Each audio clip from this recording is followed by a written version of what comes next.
naitwa Deogratias Sukambi, nimeokoka na mpenda Yesu. Amen.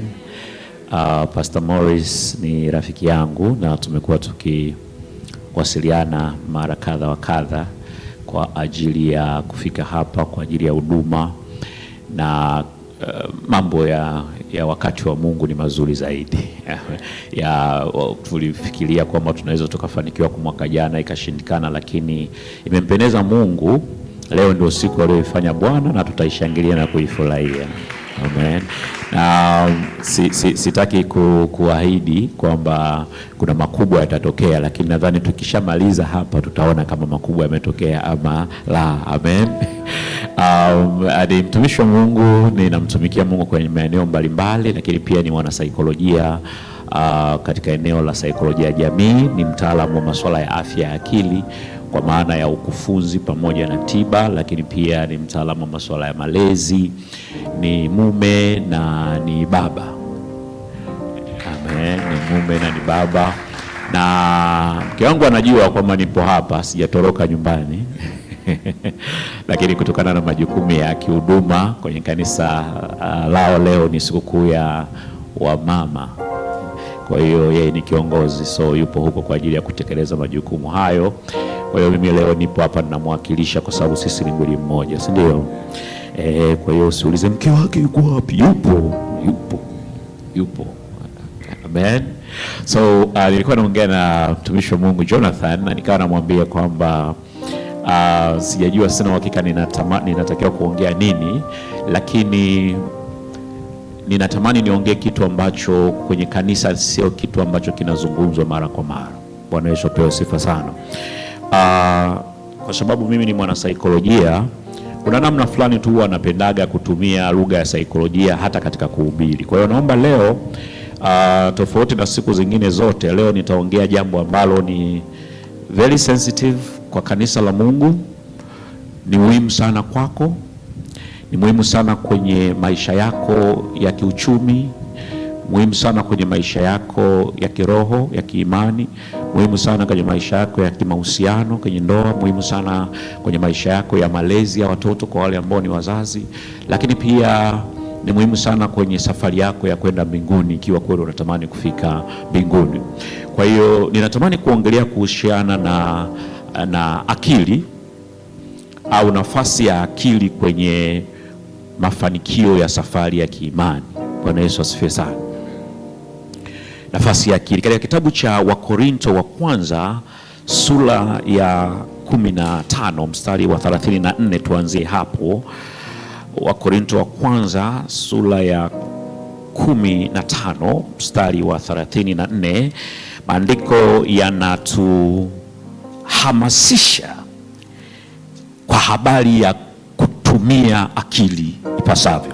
Mstari wa 34 unasema, tumieni akili kama ipasavyo, wala msitende dhambi, kwa maana wengine hawamjui Mungu, na nena hayo ni wafedheshe. Sasa nimekwambia mimi ni mtaalamu wa masuala ya afya ya akili. Kwa hiyo ninataka ili nikusaidie kuelewa huu mstari, kwanza tuanzie kwenye kazi za akili ya binadamu. Bwana Yesu asifiwe sana. Hapa nianze kuuliza hili swali, wangapi mnaamini mna akili?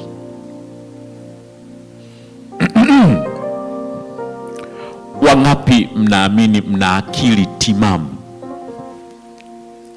Sio hili. Kuna ambao hajanyosha. Wangapi mnafikiri akili zenu zipo lakini sio timamu? Wangapi mmechanganyikiwa mpaka sasa uelewi unyooshe wapi? Wako wachache. Kwamba za kwa timamu ama la. Alright? Sasa ninataka nikusaidie kwanza kuelewa kazi za akili. Biblia inaposema tumieni akili ipasavyo, ni muhimu ukaelewa akili yako Mungu alipokupatia ilikuwa imekusudiwa kukusaidia kwenye maeneo gani. Sasa kuna mambo makubwa manne ambayo akili yako inapaswa ikusaidie.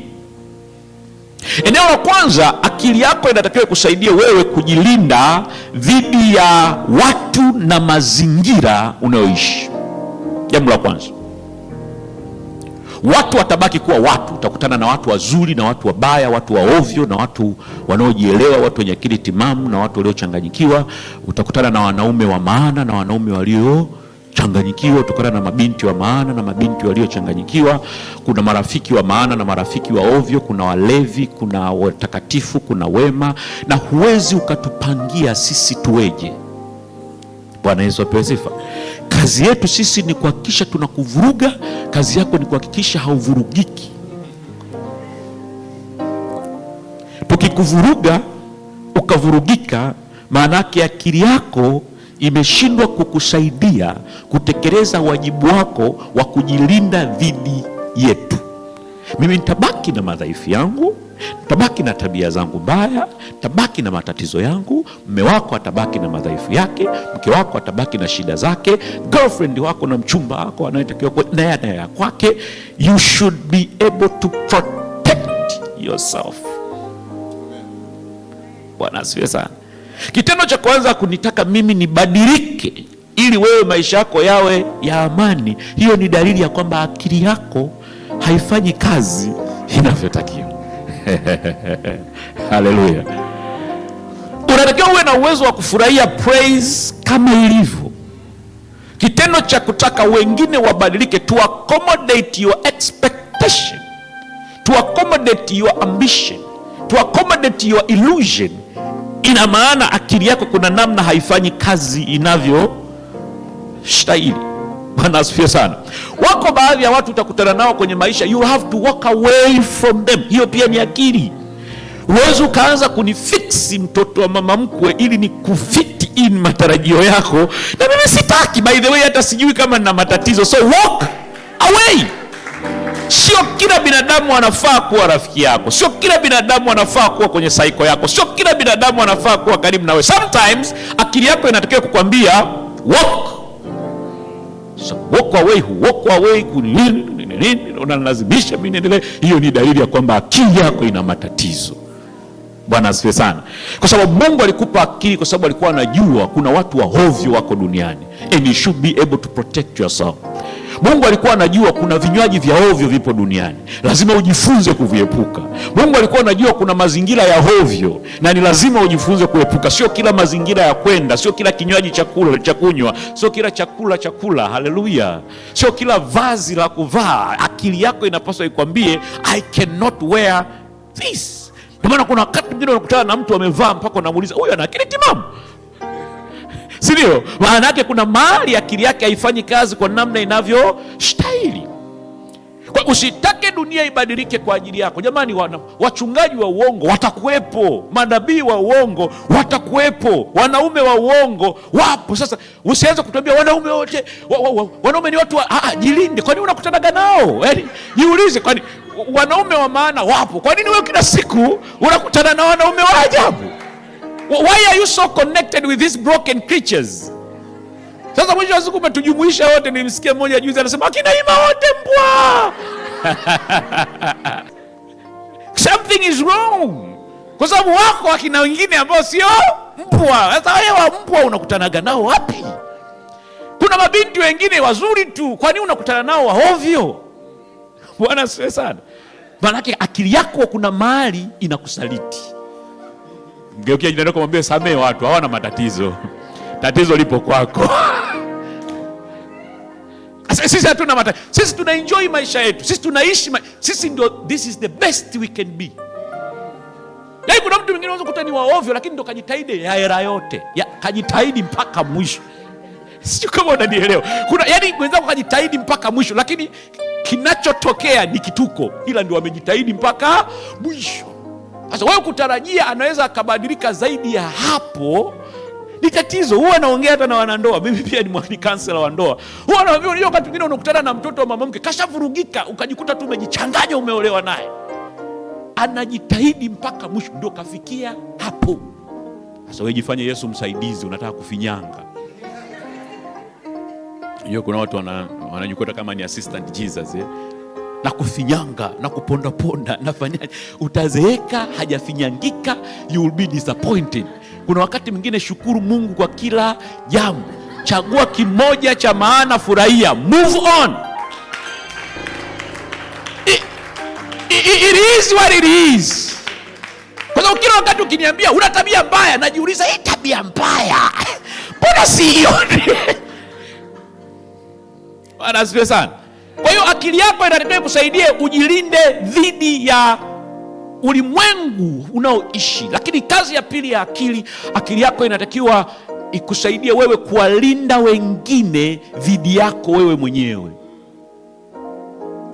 Akili yako inatakiwa iweze kukusaidia kuwalinda wengine dhidi yako wewe mwenyewe. Una tabia nzuri na mbaya. Una uwezo kiasi gani wa kuwalinda wengine dhidi ya tabia zako mbaya? Una madhaifu. Una uwezo kiasi gani wa kuwalinda wengine dhidi ya madhaifu? Wakati mwingine una matarajio makubwa ya kimaisha. Kuna watu wana ndoto zao, alikaa kikao yeye mwenyewe akapanga, mimi nikiwa mkubwa natamani kuolewa na mwanaume mwenye pesa ambaye ana six pack, ambaye atakuwa tunaenda naye Mlimani City, tunatembea tumeshikana mikono. Ulikuwepo kwenye kikao pamoja na huyo mtu? Hapana, lakini this is what I want. Thank you. Tunaelewa unachokitaka. Ila ndio umeolewa na mkulia mmoja, hana mbele wala nyuma, mwinjilisti fulani hivi ambaye yeye bwana anachowaza ni kwenda mbinguni. Bwana asifiwe sana. Tunaelewa ndoto zako, tunaelewa matarajio yako, tunaelewa ulichokitamani, ila kuna namna ulijichanganya ukaingia mahali ambapo mwenzako hayupo kama hivyo. Akili yako inatakiwa ikwambie lower your expectation, calm down. Bwana asifiwe sana. Ukianza kumwambia wanaume wenzako, nenda kwa wanaume wenzako. Sasa sio mimi sasa. Mimi nataka kuolewa na mwanaume mwenye hela, ndio sina hela sasa. Na za kwako ziko wapi? Bwana asifiwe sana. Kwa hiyo tunaweza tukawa na ndoto zetu. Mimi wanapenda kuwatania sana watu. Mimi unajua mimi ni Msukuma. Kwa hiyo kwenye culture yetu kule bwana, tuna magoti ni sehemu ya maisha. Yaani mwanaume anapigiwa magoti every step of the way. Unapigiwa magoti na mtu mzima, unapigiwa magoti na mtoto, unapigiwa magoti na kila. Unapigiwa magoti. Ni kawaida, ni culture yetu. Lakini kwa bahati nzuri nikaoa Mchaga. Asiwe mrembo mzuri kabisa, hana tatizo, ana heshima zote, lakini katika orodha ya heshima magoti hayapo. Bwana asifiwe sana. Sasa siwezi nikaanza kumfundisha kupiga magoti mtu ambaye magoti yenyewe yameshakomaa. Akishuka kupanda inakuwa kipengele. Ni unyanyasaji kama unyanyasaji mwingine. Akili yangu inatakiwa kuniambia ya kwamba man, calm down. Anakuheshimu, lakini ndio hivyo, anasimama kama noti mpya. Na ni anakuheshimu kutoka moyoni. Bwana Yesu apewe sifa sana. Sisi kama unaelewa vizuri, kwa kuna wakati mwingine unaweza ukajikuta unashurutisha watu wawe kwa namna ambavyo wewe unataka bila kujua ya kwamba you are abusing them. Bwana asifiwe sana. Tunakujua una tatizo la hasira, lakini tusiteseke kwa sababu ya hasira zako. Sababu kuna watu hasira zake zikipanda, atasema, ataongea, atatukana, atakuchamba, atafanyaje, atavunja na TV, atavunja na nini, atavunja na glasi. Baadaye akili zikirudi, anasema ni hasira tu. You know, I've got anger issue. We understand, but you should be able to control your anger so that we won't suffer your own weaknesses. Bwana asifiwe. Hatuwezi kupambana na hasira zako, lakini ukipata hasira kajifungie chumbani. Shut up. Otherwise usitegemee kwamba utaongea pumba, alafu hasira zikiisha tuta pretend kwamba hatukukusikia. Tulikusikia.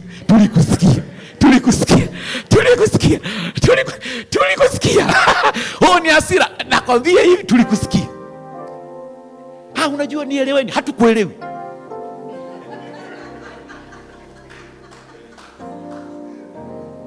Haleluya. Hatukuelewi. Tunajua ulifanya makusudi. Japokuwa ni hasira, lakini hatutakuelewa. Ni kweli wewe ni mpweke, sawa, una upweke wako. Calm down, usitusumbue, pastor niombe. Umri unazidi kwenda. Wanaume chill. Deal with your loneliness. Usianze kusumbua vijana watu. Vijana wako serious. Tuko serious. It's just you're lonely. We are very serious. Ni kwamba tu una matatizo yako binafsi, ndio maana tunaona tuko serious, lakini we are very serious. Tuna timing yetu, tuna mambo yetu, tuna ratiba zetu, tuna mipango yetu. Sasa wewe usitusumbue because you are lonely. Akili yako inataka kukwambia jifungie chumbani, zima data ya simu, kaa usitupostie WhatsApp, unatuambia who can see me? We don't see you. We aren't gonna see you. Wanasiwe sana. Tunaelewa una matatizo ya kiuchumi, una hela, jikaze. Sasa usitengeneze madeni kila sehemu. Unajua sasa nikopeshe, nitakulipa kesho. Tusisumbuane. Kila mmoja abebe msalaba wake mwenyewe. No one has to suffer because of what you're going through. No one has to suffer because of your weaknesses. Unatakiwa uidentify madhaifu yako, identify tabia zako mbaya, identify shida ulizonazo, alafu jifunze kujizuia, jifunze kuwalinda wengine dhidi ya wewe mwenyewe. Ukiona watu wengine unawabebesha mizigo yako, unawabebesha matarajio yako, unawabebesha matamanio yako, unawabebesha tabia zako, unawabebesha na unawashurutisha wabebe, that's the sign ya kwamba akili yako kuna mahali haifanyi kazi vizuri. Kuna watu wanataka tu kupendwa, na I need someone. Birthday yake ikifika wote tukae mguu sawa. Guys, it's my birthday. So birthday yako inatuhusu nini? Guys, I need someone to love me. Love you which? Tuna shughuli za kufanya. Bwana asifiwe sana. Ule uwezo wa kutulinda sisi wengine dhidi yako wewe mwenyewe unaonyesha akili yako inatumika ipasavyo. Haleluya. Mwambie jirani yako, tumia akili yako ipasavyo. Jambo la tatu, akili yako inatakiwa ikusaidie kuwaelewa watu na mazingira kwa namna yalivyo, kwa namna watu walivyo. Understanding people the way they are. Kuna kale katabia ambacho wakati mwingine unakuwa nacho, una watu wako kichwani, unatamani wawe kwa namna fulani, unatamani waongee kwa namna fulani, unatamani mtu akujibu kwa namna fulani, unatamani akuulize swali kwa namna fulani, unatamani kuna namna unakali ulimwengu kako kichwani, you wish everybody would be the way you imagine. Na trust me, miongoni mwa vitu vinavyoleta migogoro kwenye mahusiano, kwenye ndoa, migogoro kwenye jamii, ni hii tabia ya kuwa una watu wako kichwani, una vimwana sesere vyako kichwani. Unatamani pasta awe anahubiri kwa namna fulani, na mama pasta awe anavaa kwa namna fulani, na mumeo awe kuna namna fulani anaakti kama kiroboti hivi, na mkeo naye awe kuna namna fulani anaenenda. Unatamani na wadada wangekuwa kwa namna fulani, unatamani na uchumi ungekuwa kwa namna fulani, na unatamani na rais wa nchi angekuwa kwa hawi.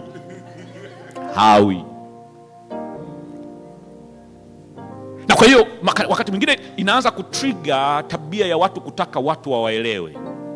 So unaonaga zile prayer points zetu wakati tunatafuta wachumba, I need someone who can understand me, someone who got me, someone who is there for me, someone there. Kuna namna listi ya ubinafsi kabisa, kuna namna fulani hata Mungu mwenyewe akikucheki anasema hii akili yako imeharibika mahali.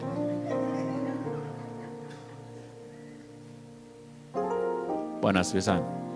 Do you know, tabia ya kutaka watu wakuelewe inaelezea jinsi ambavyo wewe ni dhaifu sana kwenye akili yako. You are so weak.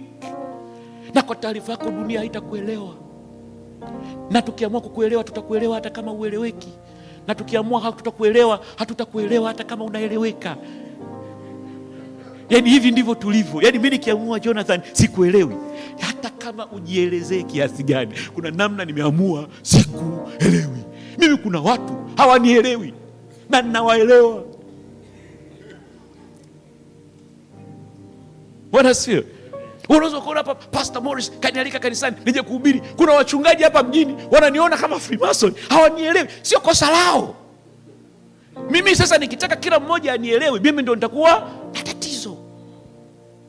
Bwana asifiwe sana. Yesu mwenyewe kuna watu hawamuelewi mpaka leo. Wewe unasema ndio Bwana na Mwokozi wa maisha yangu, hakuna kama Yesu. Kuna mtu anakuona umechanganyikiwa. Why? I don't understand this man. Bwana Yesu apewe sifa. Kwa ukielewa, ukiwa na mindset ya kwamba watu wakuelewe wewe, you will suffer. Believe me, watu wanaoteseka duniani ni watu ambao wanataka dunia iwaelewe, wanataka watu waelewe. Hao ndio watu wanaoishi maisha you are mediocre.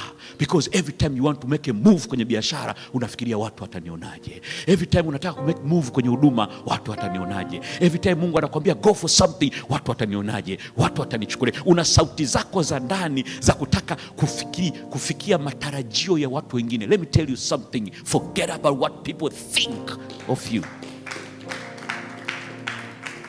Na in case kama unielewi, nobody understand you. Hakuna mtu anayeelewa njaa yako, hakuna mtu anayeelewa shida yako, hakuna mtu anayeelewa matatizo yako, hakuna mtu anayeelewa tabu zako, hakuna anayekuelewa. So you are only by yourself. Uko mwenyewe duniani, uko mwenyewe, na Mungu anajua uko mwenyewe. Na mimi nakwambia you are all by yourself. Ukijielewa wewe inatosha. Sisi hatuna haja ya kukuelewa, ila wewe tuelewe sisi, na kila mmoja aseme amen. Ila wewe tuelewe. Imagine ulimwengu ambao kila mmoja anamuelewa mwenzake na hataki kueleweka na mwenzake. A very peaceful world. I understand you, you understand me. Sina deni na wewe, sina ugomvi na wewe. Usiponielewa na kuelewa, kwa nini unielewe? Haleluya. Yaani usiponielewa pia na kuelewa, na sina ugomvi na wewe. Bwana asifiwe sana. Na ndicho ambacho Yesu alikifanya. Ukijaribu kuangalia haya mambo ninayofundisha, Christ lived this kind of life. I understand you and I don't need you to understand me. Ndio maana hata katikati ya maumivu aliwaambia achaneni na mimi, just leave me alone. Hakuna mahali Yesu alitaka kuonewa huruma. Hata alipoenda Getsemani dakika za mwisho na wanafunzi wake, hakuambia kaeni hapa mniombee, alisema kaeni hapa mjiombee. Aya, sio kama unanielewa. Kaeni hapa. Sijuagi wa Kristo hii mambo ya niombee mtumishi wa Mungu. Sio tunatoaga wapi? Bwana asifiwe sana. Sasa haimaanishi usimwombee mtu, tunatakiwa kuombeana, lakini swala la mimi kuanza kuombewa ni dalili ya kwamba nahitaji nini? Kuonewa huruma. Yesu aliwaambia watu jiombeeni, niacheni. Alipokuja kukamatwa akasema niacheni, go away, just leave me. Na amebeba msalaba anaenda Golgotha. Anakutana na wanawake wa Yerusalemu wanalia, akamwambia enyi wanawake wa Yerusalemu, jililieni ninyi na watoto wenu, achaneni na mimi. Achaneni, I can handle this. Jambo la mwisho, akili yako ina kazi ya kukufanya uweze kuwasiliana na watu. Uweze kuwasiliana na watu na mazingira. Bwana Yesu asifiwe sana. Hapa ninazungumzia uwezo wa kuelezea hisia zako na uwezo wa kuelezea mawazo yako, bila kusahau pointi ya kwanza na ya pili. Yaani elezea hisia zako, ila katika namna ambayo utatulinda sisi na hisia zetu. Elezea mawazo yako, lakini katika namna ambayo sisi wengine tutakuwa salama. Bwana Yesu apewe sifa. Kutokuelezea unavyojisikia, ukabaki na uchungu wako, ukabaki na hasira zako, ukabaki na hali ya kukwazika, ni dalili ya kwamba akili yako haipo kwenye ubora wake. Usiniambia kwamba you know what, me I don't talk, because people don't listen. Kazi yako ni kutuambia, kazi yetu sisi ni kuamua cha tunafanyaje. Kwa hiyo nikikukwaza niambie, lakini niambie umenikwaza in a way ambayo hutanikwaza mimi. Haleluya. Kwa sababu point namba 2 nilikwambia inabidi unilinde mimi. Kwa hiyo nielezee kuhusiana na hasira zako, nielezee kuhusiana na mimi kukukwaza in a way ambayo hutanikwaza. Lakini kukaa kimya na umekwazika, it's a sign of weakness. Kukaa kimya na una hasira is a sign of weakness. Kukaa kimya na una uchungu is a sign of weakness. Strong people speak out their feeling. Let's talk. I'm not okay. I'm not fine. Sasa ulikuta ndani ya nyumba mmenuniana wiki nzima mmenuna. Kuna zile tabia za kununa kwenye praise zote, mmenuna kanisani. Unajua mtoto hauji ibadani, umetununia wote. Kwa nini tulikufanyaje? Sisemi. Kwa sababu hata nikisema hamtaelewa, hiyo ni dalili ya kwamba akili zako kuna namna zina matatizo. Lazima uwe na uwezo wa kuongea mawazo yako. Tuambie unachokiwaza. Mimi naongea na Mungu wangu tu. Hatujakuzoea kuongea na Mungu. Tuambie na sisi. Kama unaona kitu hakiko sawa, talk. Speak out. Bwana asifiwe sana. Tuna wanawake waliolewa hapo. Waliolewa, mpo? Wachache lakini mpo. Speak. Kwa wakati bila mtu unakuta analalamika, mimi na hizo kesi nakuja. Mume wangu huu mwaka wa 5 hajawahi kunipeleka hata outing. Mwambie wewe mwanaume twende outing. Mwambie wewe twende. Just anajua anatakiwa ajiongeze. Hakutaka kujiongeza kwenye hii dunia. Kwa sababu not necessarily ninachokitaka mimi na wewe unakitaka. Not necessarily unachokitaka wewe na mimi nakitaka. Umependeza na unataka tukusifie, sema jamani nimependeza, tutakwambia ndio. Imeisha hiyo.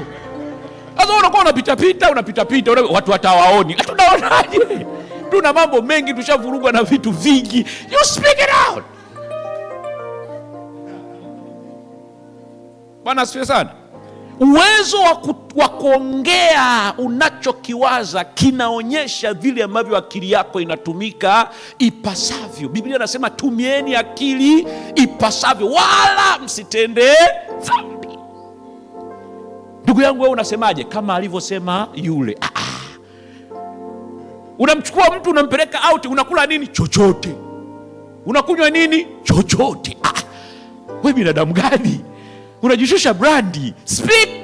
What do you eat? Usumbua. You should be able to talk. Kanisa limekuwa gumu sana kuliendesha because people don't talk.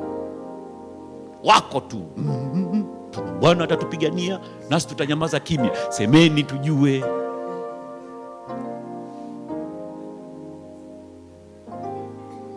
Sawa, tunaelewa, unamwambia Mungu wako tuambie na sisi sasa, maana hatukuelewi. Haleluya watu wa Mungu. Kwa sababu inatakiwa kanisa liwe sehemu ambayo people are free to express themselves. Na sio kwamba tutakuelewa unachoongea, lakini wewe ongea. Yaani mambo ya kukuelewa tuachie sisi. Mwambie jirani yako wewe kazi yako ni kuongea. Mambo ya kuelewa tuachie sisi. Kwa sababu kuna watu wengine anashindwa kuelewa kwa sababu kuongea anasema hawatanielewa. Nani kakwambia? Wewe ongea, si unaongea Kiswahili, ongea Kiswahili tukusikie. Kiswahili tunaelewaga. Na tusipoelewa wewe tuelewe tu, hamna shida. Lakini kukaa kimya na jambo na linakusumbua, that is very wrong. Bwana asifiwe sana. Sasa bahati mbaya, anayekaa kimya bila kuongea ana matatizo. Na anayeongea bila kujali anachoongea naye pia ana matatizo. Kwa hiyo lazima ubalance. Amina. Kwa hiyo maandiko yanaposema tumieni akili ipasavyo, anamaanisha haya mambo 4. 1, jilinde.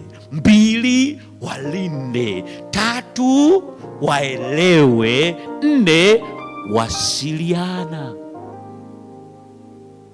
Hiyo inajumuisha kazi zote za akili. Ukiweza kufanya hivyo, maana yake akili yako inatumika ipasavyo. Haleluya. Wangapi hapa wanasema hizi kazi zote 4 akili yangu inazifanyaga kwa uaminifu kabisa? Haleluya. Au hamjaelewa swali?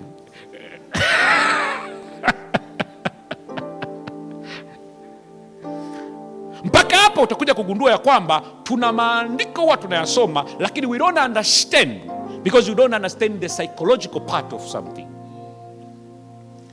Kwa sasa hivi mtu akikwambia utumie akili vizuri, unaweza usimnunie kwa sababu unaelewa hamaanishi kwamba wewe huna akili timamu. Utimamu unao, lakini kuna mahali kuna shida.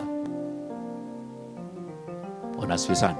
Sasa Mungu anatupatiaga akili. Lakini hizi akili anazotupatia ziko akili 4 ambazo binadamu anatakiwa kuwa nazo. Ili kwamba uweze kufanikiwa katika haya mambo yote 4 niliyosema, una akili 4 ambazo unatakiwa kuwa nazo.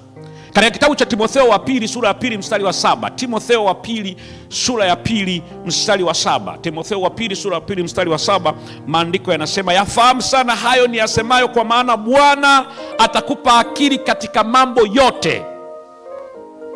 Bwana atakupa akili katika mambo yote. Pastor, nitaomba uniambie saa ngapi natakiwa kumaliza ili kwamba nisicheze nje ya muda. Nitakupa akili. Bwana atakupa akili katika mambo yote. Nataka nikusaidie kuelewa akili ambazo binadamu anatakiwa kuwa nazo ili kwamba aweze kuwa katika hali ya ufanisi.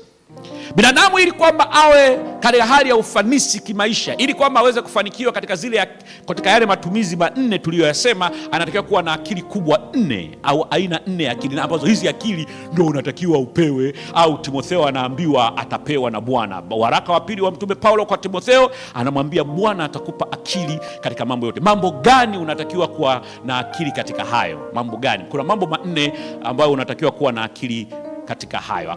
Kwanza, unatakiwa kuwa na akili ya kutatua matatizo yako na ya watu wengine. Hiyo ndio akili ya kwanza ambayo hiyo unatakiwa uwe nayo. Akili ya kutatua matatizo yako na matatizo ya watu wengine, ambayo kitaalamu au kizungu tunaita intellectual quotient, IQ. Ni maarufu sana, tunaiongeaga sana, lakini IQ ni akili ya kutatua matatizo yako na matatizo ya watu wengine. IQ sio education, it's different. Kuna watu wamesoma sana lakini hawana IQ, kwa sababu IQ ni uwezo wa kuapply elimu. Chukua elimu, ibadilishe iweze kutatua matatizo yako ya kiuchumi, matatizo yako ya kijamii, matatizo yako ya whatever the problem you're having. Binadamu ili kwamba awe katika ubora wake anatakiwa kuwa na uwezo wa kusolve problems zake na problems za watu wengine. Ukuu wako, mafanikio yako, baraka zako zimeambatanishwa na uwezo wako wa kusolve your own problems and the other people problems. Bwana Yesu apewe sifa. Na ukikosa hii akili unakuwa mtumwa wa watu wengine, kwa sababu siku zote utakuwa muombaji na lazima uongee sauti ya chini kidogo. Habari watumishi, naomba msaada wenu. You become weak. Bwana asifiwe sana. Unatakiwa uwe na uwezo wa kutatua matatizo yako ya kiuchumi. Ukiwa huna hela, ujue unaipataje hela. By yourself, usitusumbue. Na hii bila kujali ni wa kike au wa kiume, usitusumbue. Yaani mimi swala la wewe kukupatia hela zangu haikuondolei wewe jukumu la kuhakikisha una za kwako. Sio kama unanielewa vizuri. Yaani uniache nikupe hela kwa upendo, sio kwa shuruti. At least ili thamani yako ipande, lazima uwe na uwezo wa kusolve matatizo yako. Na kuna matatizo ya kiroho. Kuna watu wengine always ana majini yanamkaba. Mwaka wangapi umeokoka? Mwaka wa 15. Bado nahitaji maombi yenu. Lini utaanza kuombea wengine? The fact ya kwamba you are not growing, you are not maturing, you are not evolving, maana yake akili yako kuna mahali inakufelisha. Mwambie jirani yako, tatua matatizo yako. Achana na mimi, sina msaada na wewe. Inauma lakini ndio ukweli.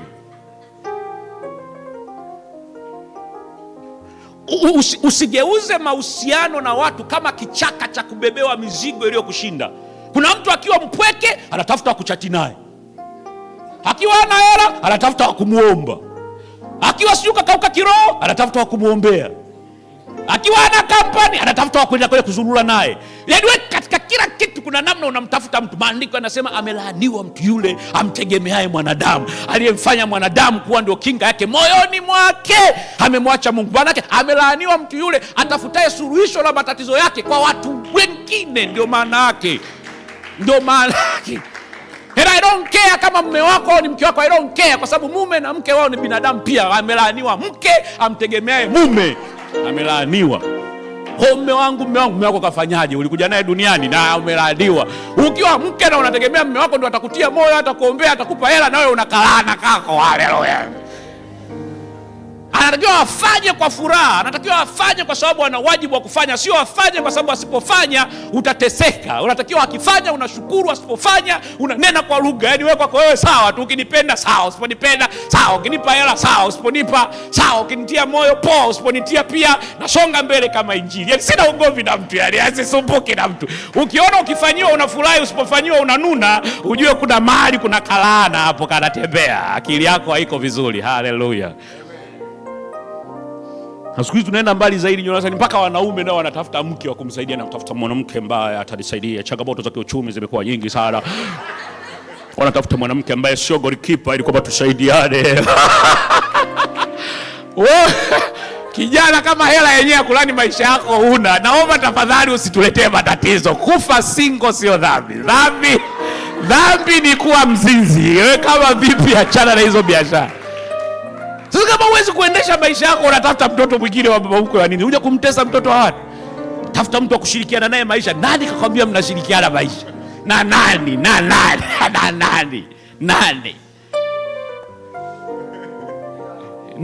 Nani mnashirikiana maisha na nani? Utakuja kutukanwa wewe, useme unadharauliwa. Wewe unajua fedhea ya kurudi nyumbani mke wako ndo kanunua chakula. Unajua hiyo fedhea? Wewe hujaoa huwezi kuelewa. Kuna namna unakula lakini unawaza hivi. Hiki chakula kimetoka wapi? Kuna namna confidence itashuka. Utajikuta unaongea sauti ya pili tu, mke wangu, habari. Sauti lazima iwe ya kipole. Because if I solve your problem, you have to submit to me. Mimi ndio bwana wako. Hata kama umenioa, mimi ndio bwana wako. Ni ngumu lakini ni ukweli. Bwana asifiwe sana. The moment unaanza kuangalia binadamu kama ndio watatuzi wa matatizo yako, you are doomed in this world. You are doomed. The moment ukianza kumwona bosi wako ndio anakusovia matatizo yako, mshahara wako unakusovia matatizo yako, the moment unaanza kuamini hivyo, you are doomed. Kafanye kazi, lakini kazi is not everything. God has got better plans for you hata kuliko hiyo. So siku ukifika kazini na bosi wako anakuambia kazi is over, unaambia thank God for this, because aliyeko ndani mwangu ni mkubwa kuliko hii. Bwana asifiwe sana. Tuna mpaka wazazi wanasomesha watoto ili watoto waje kuwasaidia baadaye. Mwanangu, najitoa kwa ajili yako, usinisahau. Kuna namna akili yako haipo, kuna akili unaikosa. Bwana asifiwe sana. Ni kwa bahati mbaya msaada wa Mungu kwenye maisha ya mtu huwa unaanzia hapa, the mindset ya kwamba hapa niko peke yangu. Ndio maana utagundua watu wote ambao Mungu alimewatumia kwenye Biblia, cha kwanza alichokuwa anakifanya, alikuwa anawaondoa kwenye comfort zone. Cha kwanza anawatoa ili wafike kwenye pointi ambayo hawana msaada wowote isipokuwa Mungu. Ifike wakati akili zao zitachaji vizuri. Ndio maana tunasema Ibrahim toka, akatoka. Isaka naye alivyokuwa akatoka. Yakobo naye akatoka. Hata kama ni kwa figisu lakini akatoka. Yusufu naye akatoka. Sijui nani akatoka. Utakuta wote walikuwa wanatoka toka. Daudi naye alipaka mafuta akapelekwa polini huko, komae. Sio Rutu sijui akatoka. Kina Esther kina nani wote walimuona Mungu kwenye ugeni. Hayuko baba, hayuko mama, hayuko anko, hayuko ndugu wa kumpigia simu. Fika hapo manake akili yako inafanya kazi. It's either do or die. Shida tulionao siku tuna vikundi vyetu, vikundi vya kusaidiana, vikundi vya kuinuana, vikundi vya kutiana moyo, vikundi vya WhatsApp, vikundi. No wonder uwezo wa kutatua matatizo unapungua as time goes by, kwa sababu kila wakati nikiwa na changamoto ninatafuta nani wa kunifikisia tatizo langu. Mwambie jirani yako una akili za kutosha, zitumie ipasavyo. Matatizo yako hayajakushinda, mindset yako inakusumbua. Just a mindset. Haleluya. Bahati mbaya even money, hela ni zawadi anayoipata mtu baada ya kutatua matatizo ya watu. Hiyo ndio bahati mbaya. Kama hautatui tatizo lolote hutakiwi kuwa na hela. Huna laana ya ukoo, hujalaaniwa. Huna bidhaa, huna huduma yoyote. Kwa sababu ili mimi nikupe hela yangu lazima kuwe na kitu unanipa. Unanipa nini nikupe hela? Unanipa nini? Yaani siwezi kutoa hela. Bwana asifiwe sana. unatoa nini? Lazima tu exchange, kwa sababu pesa kazi yake ni kubuy value. Kwa lazima uwe na kitu cha thamani unachokitoa ili tukupe pesa. Kama hauna, hatukupi, na mbinguni tutaingia. Hatukupi. Mtumishi wa Mungu ni mchoyo. Sio mchoyo, anakufundisha adabu. Tafuta kitu cha kuwapa. Bwana asifiwe sana. Lazima uwe na bidhaa, lazima uwe na huduma, lazima uwe na akili. Otherwise hii dunia upati hela kwa sababu watu wanakuonea huruma. Unapata hela because we are exchanging something. Hasa unakuta walokole ndio viumbe pekee ambao wanaamini kutokuwa na hela ni laana. Sio laana. Bwana asifiwe sana. Sasa jiulize, hivi wewe unatatua tatizo la mtu? Alafu hayo matatizo unayotatua ya watu wangapi? Kwa sababu unaweza kukuta matatizo unayotatua ni ya watu wawili tu, mwake uchumi wako umeishia hapa. Na wengine sio kama wanatatua matatizo, yani wao ndio matatizo wenyewe.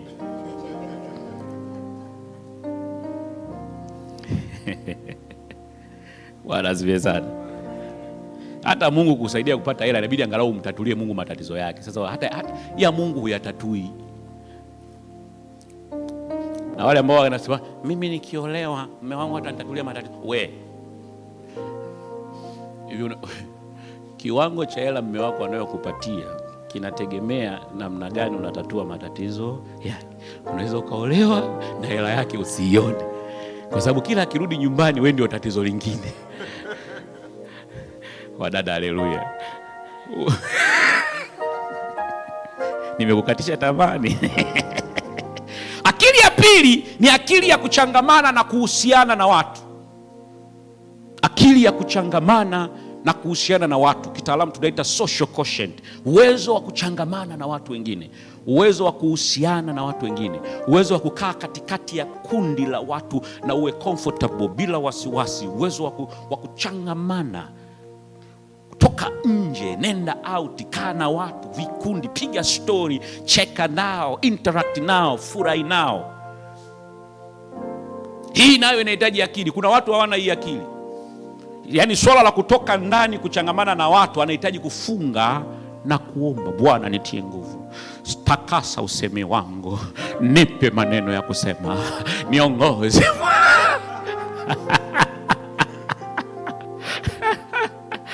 Akiambiwa kuna kasherehe cha ofisi Jumamosi, wiki nzima nawaza nitavaa nini, nywele zitakuwa. Wewe nywele ndio hizo, toka denda, hiyo zingine ni ugonjwa. Headache, kuna mtu anapata headache just for a simple gathering, but it's headache. Navaaje? Naongeaje? Natokeaje? Najibuje maswali? What if wataniuliza hivi? What if watasema hivi? What if watanijaji hivi? What if? Shut up! Go! Talk, interact, simple. Alafu usiniambia kwamba unapenda kukaa ndani. Wewe sio utumbo, wewe ni binadamu. I enjoy my own company. That's a lie. Utaanza kufanya mambo ya ajabu huko ndani, toka nje upigwe na upepo. Hakuna binadamu ambaye ana akili ya social quotient anaye-enjoy kukaa ndani all the time. Yes, kuna moment mimi mwenyewe huwa napenda kukaa ndani kureflect. Yes, but sipati shida kutoka nje na kuchangamana na watu. If I have to go kwenye misiba naenda tu, kwenye sherehe naenda, outing sijui Coco Beach naenda, siwazi, navaaje siwazi, utajijua mwenyewe. Nimekuja. Pambana na hali yako, ndio hivyo nimeshakuja. Bwana asifiwe sana. Na nikifika pale nacheka, tunafurahi, tunaenjoy. Wewe kama ukibaki unielewi utajijua mwenyewe, mimi nakuelewa kwa kutokunielewa. Tunarudi kule. Kuna watu siku hizo wanajilia, I'm an introvert, I enjoy my own company. Mimi kwa kweli napenda. Nikitoka kazini nimeingia ndani naangalia pale, nipo na Netflix yangu na kazi zangu. I enjoy. What is your hobby? My hobby is watching Netflix. My hobby is reading a novel. My hobby. Hatukukatazi, lakini toka nje tukuone. Matokeo yake kuna watu wengine wanajimaliza huko ndani. Mkiona mtu anajitenga, mjue kuna akili moja imefanyaje, imeharibika.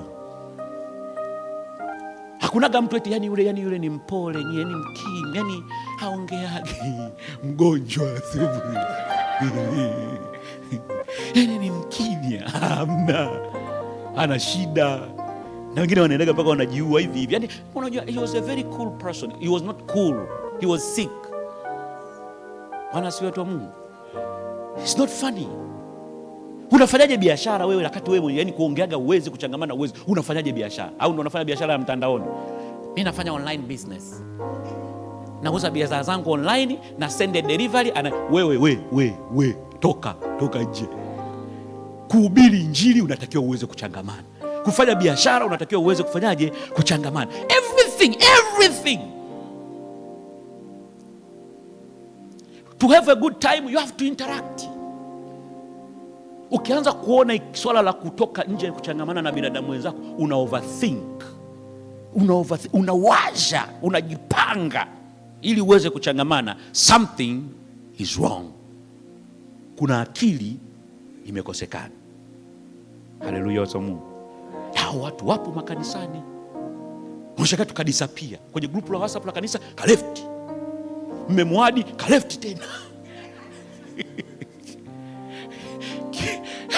Wewe vipi? Mimi sipendi yani group lipo active sana. Yani group linatakiwa liwe active. Wewe unatakaje?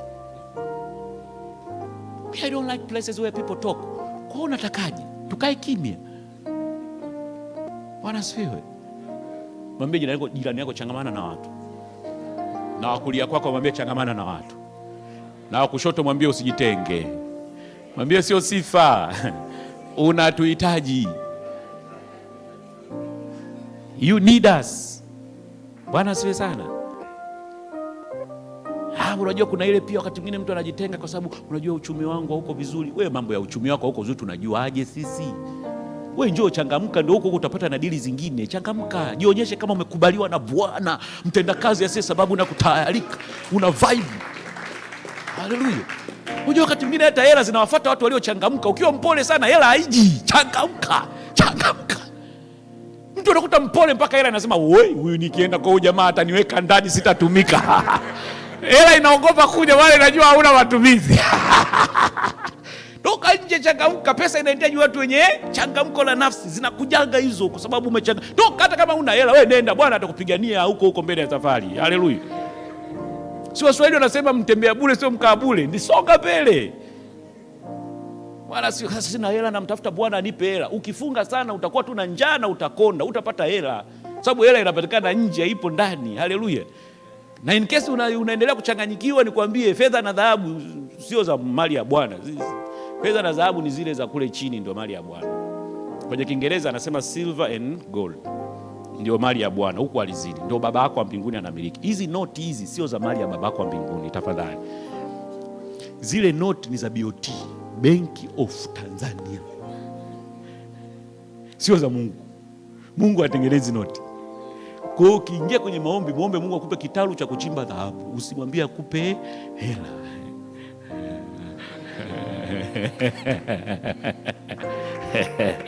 Umenielewa? Mwambie Bwana akupe nini? Eneo la kwenda kuchimba. Hizo ndio za babako wa mbinguni. Mbinguni hawatengenezi noti. Last time I check hakuna noti mbinguni. Na kama huwezi kutoka nje ukafanya kazi, hatukupi pesa. Mimi na upasta wangu wote, lakini mimi ni corporate trainer. Ni mkufunzi kabisa. Nafanya kazi na makampuni makubwa tu. Fanya kazi na serikali.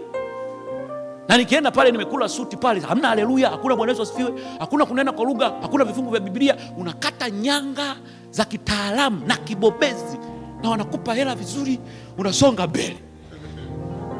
Bwana asifiwe sana. Jikaze. Hii dunia haina huruma na wewe. Jikaze. Mwambie jirani yako jikaze. Jikaze. Tutakuonea huruma. Jikaze. Hii dunia sio ya baba yako. Jikaze.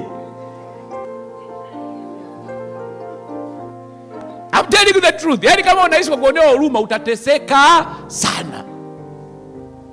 Akili ya tatu ni akili ya kuendana na kubadilika na mazingira. Bwana atakupa akili katika mambo yote, akili ya kuendana na kubadilika na mazingira. Adaptability quotient. Ukiachwa unaachika. Mambo umeachwa mwaka wa pili, siamini macho yangu. Amini. Kutokuamini macho yako maana yake ni kwamba wewe una shida kwenye hii akili.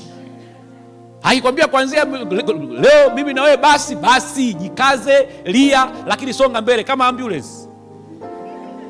Ambulance inapoendaga huku inafanyaje? Inaenda mbele. Lia, tunakuruhusu lakini songa mbele. Kama nisiamini macho yangu, amini ndio ushaachwa. Bwana asifiwe sana. Hauna hela, unaishi kama mtu ambaye hana hela. Wenzangu, hauna hela, Baba wa mbinguni anazo. Ndio anazo, lakini wewe una.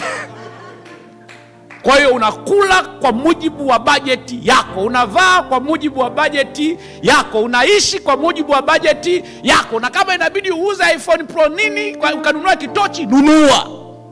Kibidi unyoe panki, nyoa.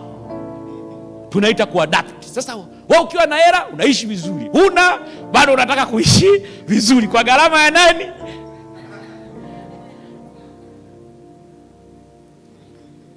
Haleluya. Wadada, haleluya. Nyoa, piga panki yako kali. Huku Bwana anaendelea kukuandaa kwa ajili ya nini? Ya mambo makubwa. Bwana asifiwe sana. Lakini kama Bwana amekubariki, onyesha kwamba umebarikiwa na nani? Na Bwana. Ukuta mtu amebarikiwa na hela, lakini kuna namna anavyoishi, sehemu anayokula mpaka na bana matumizi. Akienda kwenye mgawa anaangalia kwanza kwenye bei, shingape buku jero, wali mkavu. Naomba wali mkavu. Unaishi kwa yako. Bwana asifiwe sana, watu wa Mungu. Ishi. Tunapoona sadaka zako tuone, yani kama Bwana amekubariki, toa sadaka inayoeleweka. Wewe ambao hujabarikiwa ukitoa shilingi 100, tunakuelewa. Lakini kuna mtu tunakujua umebarikiwa, ila kuna namna tunashindwa kuelewa hizi sadaka. Mtumishi wa Bwana, pora kama unajisaliti wewe mwenyewe. Mimi nimezoea natoaga buku tu. Sasa si umeinuliwa, toa basi buku 10. Bwana asifiwe sana.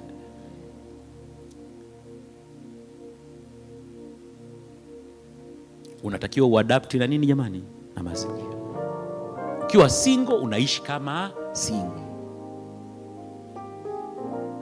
Tuonyeshe kwamba wewe kweli ni single, ili na sisi single wengine tujialaini kwenye. Kuna mtu single lakini anaishi kama, yani anavyovaa utadhani kama mke wa mtu aliyeachika. Yani unashindwa kuelewa nini? Unajua bana, kuna mavazi vaa kama nani, yani kiasi kwamba hata tukiona tunasema Bwana hebu nikumbuke kwa huyu. Kuna mtu anavyovaa unaona hapana, Mungu hata kama ingekuwa ni wewe ungekubali.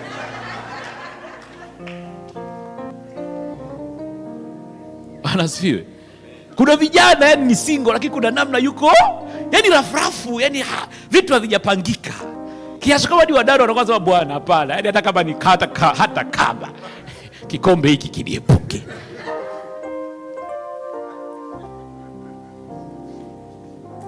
Tukiuliza vipi? Hamna, mimi unajua mimi msela. Tafadhali usimpe Mungu wakati mgumu kukupatia mwenzi. Be a gentleman. Wakati mwingine mpaka Mungu anapata shida. Sasa wewe tukusaidiaje? Kwa sababu kila kitu kikufitisha una roho kama ya kukataliwa hivi. Kila mdada anasema Bwana hapana. Upo busy na maombi lakini haujajionyesha kama wewe. Na ukiwa single usiwe umepesi kukimbia kanisani. Ukitoka kwenye ibada unasalimia watu. Haleluya, Bwana asifiwe, mtumishi wa Bwana. Ukisalimia unashika kidogo mkono sekunde kadhaa. Habari za uzima, sawa. Sio halo, habari za uzima, umeondoka. Hilo ni tatizo. Tuikuuliza nini? Unajua yani mimi unaishi sinanga kabisa, yani unajua mimi sichangamani kabisa, yani nikipata nimetoka. Wewe utazeeka, wewe utaanza kutusumbua. Hayo mambo ya watu walioolewa ndio wanakimbia kwenda kuhudumia familia. Wewe unakimbia wapi? Unakimbilia wapi? Chakula chenyewe unakulaga gengeni, unawahi wapi? Una dili gani?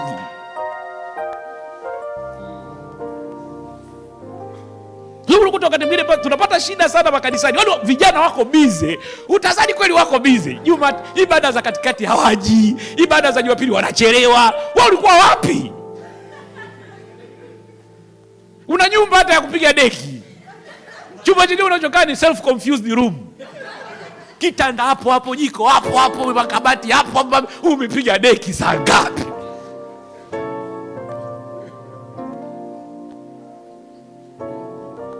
Subiri ukishaolewa, umejenga mjengo wako wa gorofa, ukituambia ulichelewa ulikuwa unapiga deki, tutasema kweli kweli wewe tunakusamehe.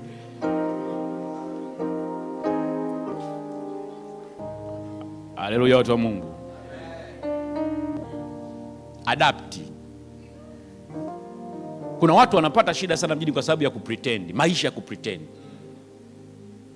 Una hela, unamiliki simu ya gharama, unajua unatuconfuse. Sasa unajua kuna wakati mwingine hata kama una uwezo wa kupiga dili ukapata simu, kuna simu za kuziepuka. Unatufanya tunashindwa kuelewa. Yaani kuna siku ukiishiwa ukatukopa, tunashindwa kuelewa. Wewe una simu kali. You are confusing. Uwe na kitochi. Ukijitahidi sana Tekno inatosha. Yaani tutengenezee mazingira ya kati tukusaidie. Kuna watu ni ngumu kuwasaidia. Sio unaona kwenye mitandao ya kijamii watu wanasema ngoja muumwe. Wewe unatuonyesha maisha ya kwamba una hela, ngoja huu. Kuna wakati mwingine unashindwa kutushawishi tukusaidieje. Bwana Yesu apewe sifa. Kuna aina ya magari wakati mwingine epuke, unatuconfuse. Tunaona umeinuliwa na Bwana, kumbe hamna lolote. Wewe unasema mimi na unajua tengeneza brand. Ndugu yangu, brand itakukosti. Live according to your means. Alafu endelea kumngoja Bwana na kuinua kwenda viwango vingine. Bwana ni mwaminifu. Yuko na nyakati niliwahi kufilisika kabisa, nikarudi zero. Nimefurahi kumwona rafiki yangu hapa Lamek. Tulikuwa tunakaa naye chumba kimoja, tunatafuta maisha enzi hizo. Pigika na maisha kweli kweli. Jua kali. Unakuwa tumpole. Kamata bodaboda, songa mbele. Ni mhubiri, unapiga fire, lakini una hela. Kwa mnyenyekevu. Bwana asifiwe sana. Kuna wakati mwingine nilikuwa naenda kwenye matukio mengine, nimefika na nili yako umepaki wapi? Kwa sababu ukiniangalia hivi unaona kama nina gari, lakini ukweli sina. Naambia sina gari. Wewe au ulipo kwa fundi? Sina. Bwana asifiwe sifa. Sasa hiyo ni namna yao wanaonichukulia mimi. Lakini watu wanavyokuchukulia si lazima na wewe ujichukulie hivyo. You know the truth, usijidanganye. Bwana asifiwe sifa. Usijidanganye. Na akili ya mwisho unayotakiwa kuwa nayo ni akili ya kumudu na kuziratibu hisia zako. Akili ya kumudu na kuratibu hisia zako. Mungu amempatia mwanadamu kitu kinachoitwa hisia, emotions. Na hizi hisia kuna negative emotions na positive emotions. Kuna hisia hasi na hisia chanya. Hisia hasi ni kama upweke, hasira, kujisikia kuchoka, hali ya kukata tamaa. Hizo zote ni hisia hasi. Hofu, aibu, wakati mwingine majonzi, umepoteza kitu cha thamani ulichokuwa unakipenda, umepoteza mtu wa maana uliokuwa unampenda, umefiwa. Grief, fear, loneliness, anger. Those are negative emotions. Mungu alitupatia hizo kwa sababu sisi ni binadamu. Sometimes uwezi kuwa umefiwa unacheka cheka. Tutaanza kuona wewe una haiwezekani kukaa na kitu cha hatari wewe uogopi umekaa. Mimi siogopagi kitu. Mimi nakwambia Mungu ndio msaada, utakufa. Kuna wakati wa kuchoka. Sometimes you feel overwhelmed inside. Kabisa unakuwa drained. Inatokea. Kuna wakati unasikia upweke. It happens, guys. It happens. Kuna wakati unapiga tukio moja la ajabu hivi, unapigwa na aibu moja matatu, unatamani ardhi ipasuke, ufanyaje? Uzame. You are a human being. It's okay. Kuwa na hasira wakati mwingine, hata maandiko yanasema muwe na hasira lakini msitende dhambi. It happens. Lakini kuna positive emotions. Excitement, furaha, amani, kujikubali. Kuna ile changamko la ndani lipo. Kuna wakati mwingine unaamka asubuhi you are full of vibe. kuna namna unachangamka mpaka unatamani kama kila siku zingekuwa hivyo. But it happens, kuna siku zingine you're not that way. It's not a big deal. Lakini binadamu anatakiwa awe na uwezo wa kuzimudu na kuziratibu hizi hisia zake, zisimfanye asababishe matatizo kwa sababu ya hisia zake. Kwa sababu hisia ni kitu tu ambacho kinakufanya wewe uwe binadamu. Na hisia pia ni signal, ni kama signal, hivi signal Kiswahili tunahitaji. Ni kama ishara ambayo Mungu anaitumia kukuonyesha kwamba something is wrong. Kwa Mungu mwenyewe huwa anatumia hizi hisia zetu kutuonyesha kwamba you know what, kuna kitu hakiko sawa. Sasa huwezi ukaniambia kwamba mwisho wa siku hisia unazigeuza kuwa ndio lebo yako. Mimi naenga issue. That's a label. Umechukua issue ya hasira ambayo ilitakiwa iwe signal, umeigeuza imekuwa ni personality yako. Hakuna mtu mwenye enga issue duniani. Hakuna mtu aliyezaliwa na enga. Nani hapa umewahi kwenda Muhimbili pale kwenye wodi ya kuzaliwa kukutana na kitoto kimezaliwa kina hasira? Hamna mtu anayezaliwa na enga issue. Hamna mtu anayezaliwa ni muoga. Ndio maana watoto ni they are just all over. Wanaruka. Sisi wazazi ndio tunaanza usiruke, usifanye. Baada ya muda kitoto kinaanza kuogopa. Kwa nini? Kwa sababu haukiruhusu ku stretch ability yake. Sasa kuna wakati kwenye maisha tunakutana na hizo moments za up and downs, high and low. Tunaanza kujikuta wakati mwingine tunafanya mambo ambayo yanaharibu maisha yetu katika jina la ninavyojisikia. Mwambie jana yako, mudu hisia zako, usitawaliwe nazo. Kuna watu akifurahi anapiga tukio. Nini? Na furaha leo. Akihuzunika anapiga tukio. Nini? Na huzuni. Mpaka Mungu anachanganyikiwa. Sasa tukupe nini? Akifurahi analewa, akikasirika analewa, akihuzunika analewa, akiwa anachangamka analewa. What's wrong with you?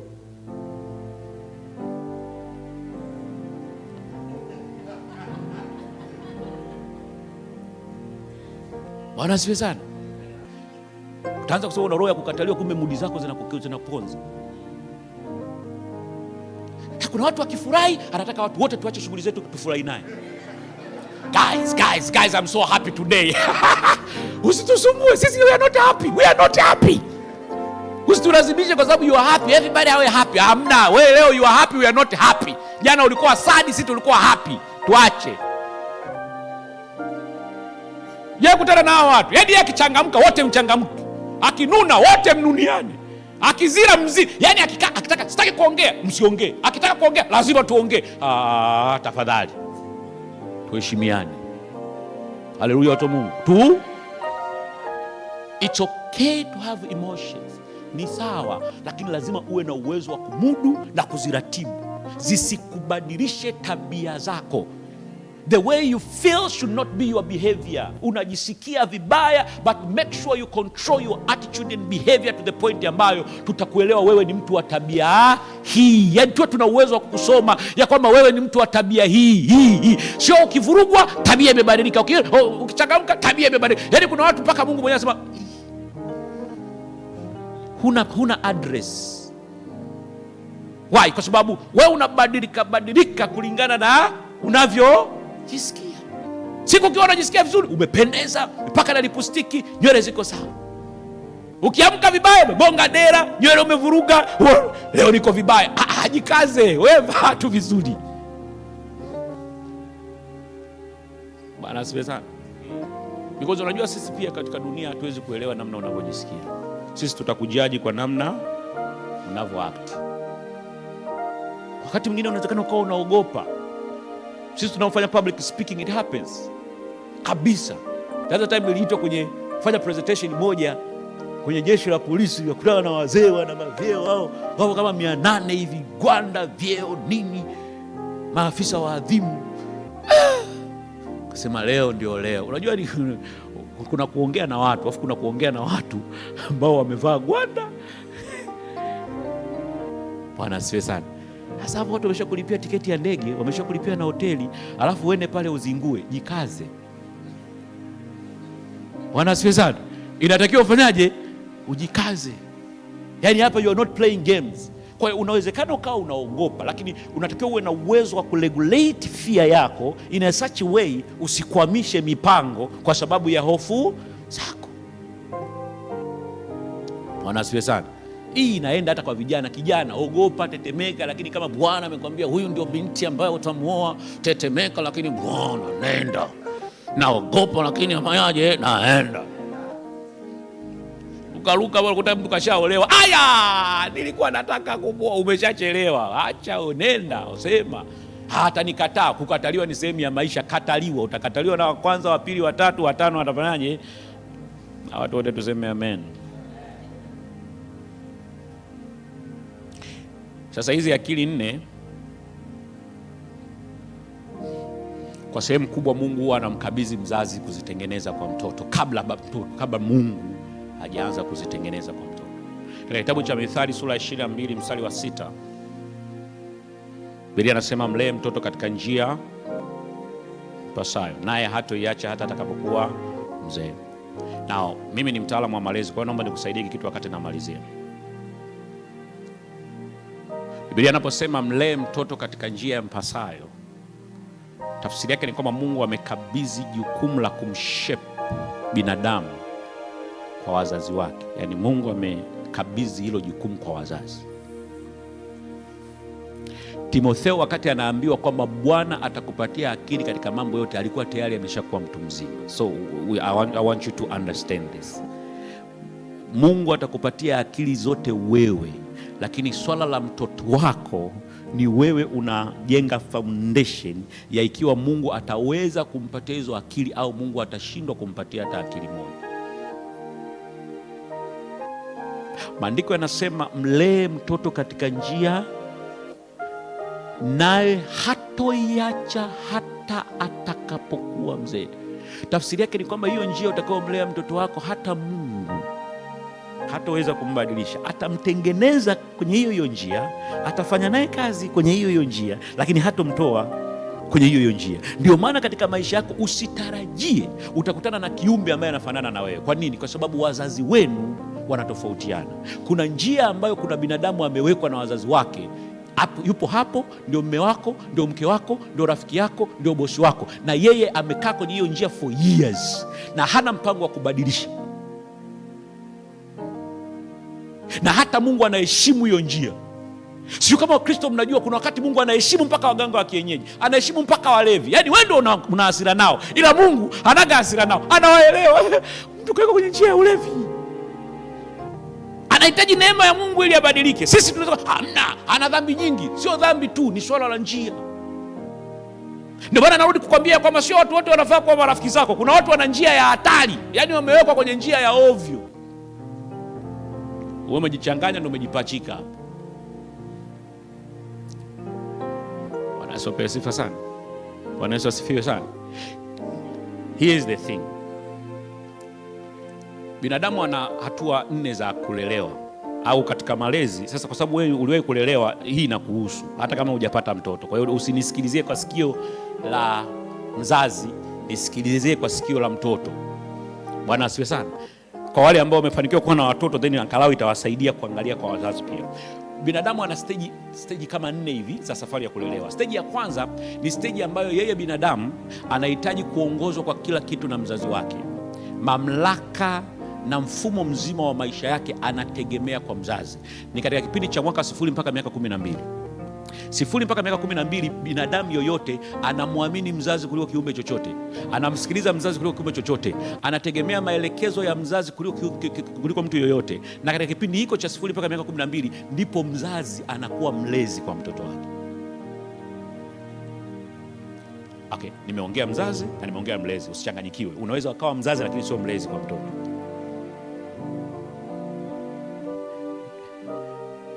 Unaweza ukawa mzazi lakini, kwa sababu haya ni majukumu mawili. Na ndio maana usichanganye. Kuna wanaume ni wazuri kwenye kuzalisha, ila kulea unaweza ukajikuta ni baba mzazi lakini sio baba. Kuna wanawake ni mama mzazi lakini sio mama. Just because anaweza kuzaa au kuzalisha doesn't mean ni mlezi mzuri. Are we together? Vijana, mnanielewa vizuri? You have to be wise.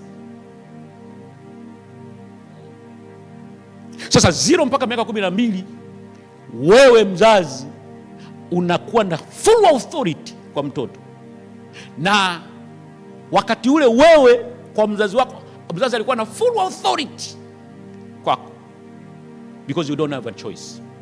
Binadamu akifikisha miaka 13 mpaka 19, saikolojia yake huwa inabadilika. Hiki ni kipindi ambacho mtoto na mzazi wanasaidiana kuleana. Yaani hapa mtoto anaruhusu mzazi wake amlee, na akigoma kulelewa na mzazi hawezi kumlea. Katika kipindi hiki mtoto anaamua nani awe mlezi wake. Inawezekana ikawa ni wewe, au inawezekana ikawa TV, au inawezekana ikawa Google, au inawezekana ikawa marafiki zake. Katika kipindi mzazi hawi mlezi, anakuwa mentor kwa mtoto. Mentor maana yake ni mtu unamsikiliza mtoto na ujinga wake na upuuzi wake, kubaliani nao, lakini unamuelewa, alafu unatafuta njia ya namna gani ya kumguide nje. Hapa punguza ujuaji, hapa punguza ukali, kwa sababu mtoto mpagombana. Hapa mtoto anaanza kutengeneza mamlaka yake binafsi, anaanza kujiona naye amekuwa, anaanza kujiona naye kwamba ni mwamba, awe na kateritori kake. Akifikisha miaka 20, anaingia hatua ya tatu. Hapa ni mtoto anakuja kwa mzazi wake kuomba maoni na ushauri akitaka. Kwa lugha nyingine nyepesi, by the time binadamu anafikisha miaka 20, mzazi hana mamlaka kabisa. Ukiona mtoto ana miaka 20, alafu bado anamwambia hiyo kitu acha, hiyo tabia mbaya, hiyo fanya nini, ujue alishafeli huku chini. By the time mtoto anafikisha miaka 20, you are supposed to leave the child alone. Ukiona wewe mpaka leo una miaka 20, una mpango wa kuondoka nyumbani, bado baba yako ndio kila kitu, bado mama yako ndio kila kitu, bado una uwezo wa kurani maisha yako, that is the sign ya kwamba kuna akili fulani hapa hazijatengenezwa vizuri. Kwa sababu katika kipindi cha mwaka 0 mpaka miaka 20 ni jukumu la mzazi kutengeneza akili zile ngapi? IQ, SQ, AQ na EQ. Anatakiwa azitengeneze. By the time anafikisha miaka 20, mtoto anatakiwa awe na uwezo wa kurani maisha yake bila kumtegemea. Akifikisha miaka 30, binadamu anatakiwa yeye ndo awe anamlea mzazi wake. Stage ya ngapi? Unatakiwa wewe umlee mzazi. Ukiona miaka 30 bado unalelewa, manake hata ufai, hata kwa Mungu pia ufai. Wadada, haleluya. Yaani ukikutana na kijana na miaka 20 kitu bado analelewa na wazazi, kimbia. Huhitaji Roho Mtakatifu akwambie just run.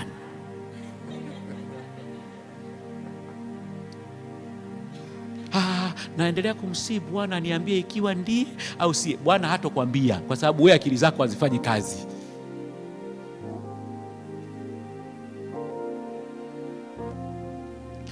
Mama ameniambia, baba ameniambia, mama ameniambia. Mama unasemaje? Baba ndio boyfriend wangu, ana miaka mingapi? 25 na nusu, yuko anakaa kwa wazazi wake. Hii najua naweza nikakwaza baadhi ya watu lakini sisi tulioa tunajua. Tulioa baada ya kukaa kwenye maisha yetu, maisha yakatugonga, tukaona tunahitaji nini? Msaidizi. Mwanaume anakaa nyumbani kwa wazazi wake, hata kuoa lini? Yaani tumekaa mwaka wa 3 anioe, anakaa kwa wazazi wake, hata kuoa haiwezekani. So here's the thing, 0 mpaka miaka 20, mzazi ana shape akili za mtoto. Kuanzia 20 na kuendelea, Mungu ndio huwa ana take over. Ukikutana na kijana na ipo chini ya miaka 20 ajifanya upo wa kiroho sikiliza, hiyo ni ya kiroho ya kuigiza kwa wazazi wake. Kiukweli yupo kiroho. The real connection na Mungu huwa inaanza at the age of what? 20. Na ipo kwenye Biblia na sina muda wa kukuonyesha, but I can show you. Wakati unakumbuka ile story ya Yesu alienda sasa hekaluni na wazazi wake, alafu wakamwacha nyuma. Naikumbuka hiyo story Wakatembea mwendo wa siku 3, wakarudi kumtafuta. Mwendo wa siku ngapi? 3. Wakamtafuta kwa siku ngapi? 3. Jumla ni siku ngapi? 9. Walivyompata wakamuuliza tena mama yake, mama mpo vizuri? mwanetu, mbona umetutesa kiasi hicho? Yesu akawajibu, hamkujua imenipasa kuwepo nyumbani mwa nifanye mambo yangu? Alikuwa na miaka mingapi Yesu? 10 na ngapi? Kwa wazazi hapa, nani ana ujasiri mtoto wa miaka 12 wa kwake ana uwezo wa kumdondosha mahali siku 9 akasurvive? Unajua kwa nini watoto wetu hawawezi kusurvive? Hatujawatengenezea IQ, uwezo wa kutatua matatizo. Hatujawatengenezea uwezo wa kuchangamana na watu. Hatujawatengenezea uwezo wa kuadapti mazingira. Hatujawatengenezea uwezo wa kumudu hisia zao. Sasa naomba nikwambie kwa haraka sana njia 2 ambazo ukimlea mtoto kwa njia hizo unaharibu haya mambo hizo ya kilindi. Haraka. Njia ya kwanza ambayo inaharibu sana uwezo wa mtoto kuwa na akili za kuweza kumsaidia kwenye maisha ni mfumo wa kumlea mtoto kwa kumnyanyasa. Over neglection.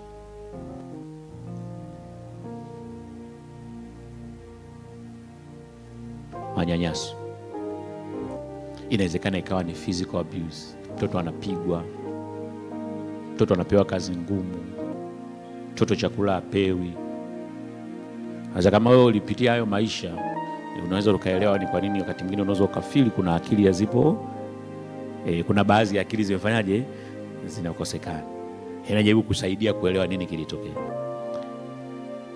Pewa kazi ngumu. Mzazi akiulizwa nini namkomaza. Hao ndio zile wenzao tulilelewa na wazazi kama wamechanganyikiwa hivi. Amekasirika kila wakati, baba mkali, mama mkali, baba mnoko, mama mnoko, baba msungwe, mama mtata, yani kila mtafutano. Ukikosea unapigwa. Ukilia unapigwa, kwa nini unalia? Usipolia unapigwa, kwa nini unalia? Jeuri. Kwa hiyo ukipigwa kuna namna fulani unakaa nilia unisilie, unakaa hapo katikati. Yaani kwa sababu unajaribu kubalance ili kwamba ashindwe kuelewa unalia au haulii. Kuna wengine wamepitishwa kwenye verbal abuse, maneno makali, maneno ya kuumiza, maneno ya kuvunja moyo, maneno ya kukata tamaa. Hautafanikiwa, mjinga wewe, sura mbaya, angalia mashavu yako, miguu kama nini, la. Inafika wakati amekuwa bado zile sauti zinajireplay ndani mwake. Alipokuwa anaambiwa meno kama ngiri, akijiangalia nitaolewa kweli? Sisi wengine tukimwangalia, mbona umekaa vizuri? Hamna na meno kama ngiri. Kuna watu ambao walishaambiwa ni vibonge, hilo neno limekaa ndani mwao, wanapambana kujikondesha mpaka imeshakuwa tabu. Na kila akikonda anajiona bado kibonge. Kumbe ukibonge wake ni wa kichwani, alikuwa anaambiwa kibonge. Kuna watu walishaambiwa ni wajinga mpaka kuna wakati ukimwambia na akili anakuambia are you sure? Bwana asifiwe sana. Hujai kukutana na watu wanaogopa kusifiwa? Yaani ukimsifia kuna namna anajisikia vibaya. Kuna watu anaogopa kabisa, yaani ukimsifia ana feel bad. No, don't say that. You are lying. Kuna watu hawataki kupendwa, yaani ukimpenda anachanganyikiwa. Kuna namna anaanza kukozi drama tu. Wako watu wanaogopa kupendwa, wanaogopa kupendwa. Ukimpenda anavurugika. Ila utasikia nataka mtu akunipenda. Ukimpenda anachanganyikiwa, anakozi drama, anakozi ugomvi, kiamsha vurugu. Ikiwa ekaeka ndio unaona hili ndio penzi, liwe limechangamka. Penzi haliwezi kuwa limetulia hivi. Wako watu hawawezi kukaa kwenye mazingira ya amani. Yaani kukikaa hivi kumetulia utasikia unawaza nini? Mbona umetulia hivi? Watoto wakikaa kutulia, wenyewe watoto mbona mpo kimya sana? Kuna nini? Yaani anataka wakuwe heka. Wako watu ambao hawawezi kukaa kwenye mazingira ya ukimya. Atawasha redio, atawasha TV, atawasha feni, maji atafungulia ili mtu anaona hapa sasa niko salama. Hawezi. Wako watu hawawezi kuwa na hela. Yaani akipata tu hela kuna namna anaweza kukumbuka matatizo yake yote. Nguo zangu sio nzuri, chakula ninachokula hakina afya njema. Hela zikiisha kuna namna akili inakasa. Sasa nilikuwa na mipango mizuri. Wewe kutana na wale watu ambao mipango yake huwa anaiweka akiwa na hela. Zikifika ndio anagundua matatizo yote aliyokuwa nayo. Kwa watu hivyo. Lakini kwa nini? Kwa sababu ya financial abuse. Amekaa kwenye mazingira ambayo kila siku atumwambia, baba naomba hela, sina hela. Mama naomba hela, sina hela. Sijui kama unaelewa, ukikaa kwenye mazingira kila siku unaambiwa hakuna hela, mpaka unakuwa mtu mzima unaaminigi hamna hela. Wewe unaamini hamna hela. Na ukiwa na hela akili zako zinachanganyikiwa. Bwana asifiwe sana. Sio kutana na watu. Akiwa na hela anazitumia zinaisha. Zikishaisha anaenda anakopa. Anakuwa ni kama hayuko stable because of the abuse. Bwana asifiwe sana. Wako watu ndoa zao zilivunjika wakiwa na miaka 5. Mimi nakutana na mabinti anakuambia kiukweli, mimi sikutaka kuolewa. Ilikuwaje? Ilitokea tu. Lakini kwa ndoa ya baba na mama yangu nilishajiapiza sitaolewa. Unashangaa binti anazaaga tu mtoto wa kwanza, mtoto wa pili, unazana na roho ya kukataliwa. Kumbe kiukweli anasema akikutana na mwanaume mwenye mpango wa kumwoa atasababisha tu waachane. Akikutana na mtoto wa Farao ndio penzi linakuwa hivyo. Kuna dada mmoja aliyekuja ofisini kwangu ananiambia, Pastor, mimi kiukweli kutoka moyoni mwangu naogopa kudeti mwanaume mwenye akili timamu, anayejielewa, mwenye maono yake na pesa zake. Naogopa. She is cute, she is beautiful, ana pesa, ana gari, ana kila kitu. Ana apartment nzuri, mdada yuko hana kasoro. Lakini anakwambia akija mwanaume kanyooka, kuna namna naona hapana.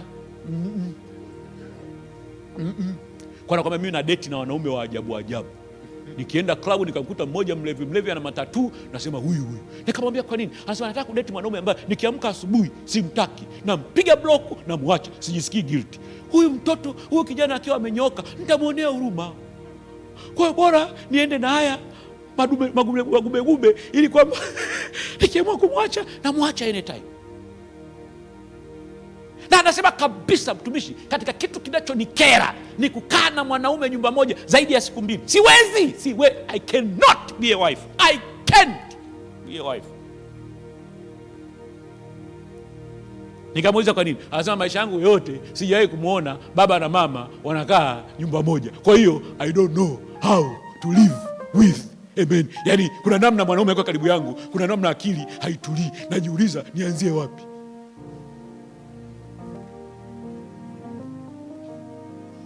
Ni njia. Kwa hiyo unakutana na mtu ambaye ni mwanamke amewekwa kwenye njia ya usingo, wewe ukamuoa. Yaani kila kikiwaka, naondoka, tuachane. Unajiuliza unaenda wapi? Tuachane. Yaani yeye anachojua ni kurudi kwenye njia yake. Ndoa ni mateso. Wako wanaume alishalelewa kwenye njia ya usingo, hajawahi kuona baba na mama wako nyumba moja. Kwa hiyo hajui nini maana ya kuwa mume. Hajui. Ni mwanaume lakini hajui maana ya kuwa mume. Anaona ni mateso, ndio kaoa. Yaani ameoa lakini analalamika, huyu mwanamke ananikera, huyu mwanamke ananyanyasa, huyu mwanamke. Wewe si ulioa mwenyewe? Wako wanaume wamekaa kwenye familia ambazo hawajawahi kumwona baba anatoa hela kuhudumia familia. Unaweza kukuta anaona ni mateso kutoa hela, kaoa mwenyewe kwa kiherere chake, ila analalamika. Kwa nini? Hajawahi njia. Hebu sema njia. Sema njia. Kuna namna fulani alilelewa inamsumbua. Kwa unapotengeneza mazingira ya kumnyanyasa binadamu, unachokifanya una destroy uwezo wake wa kiakili kwenye baadhi ya maeneo. Bwana asifiwe sana. Sasa njia ya pili ambayo ni very destructive ni overprotection. Kumdekeza mtoto.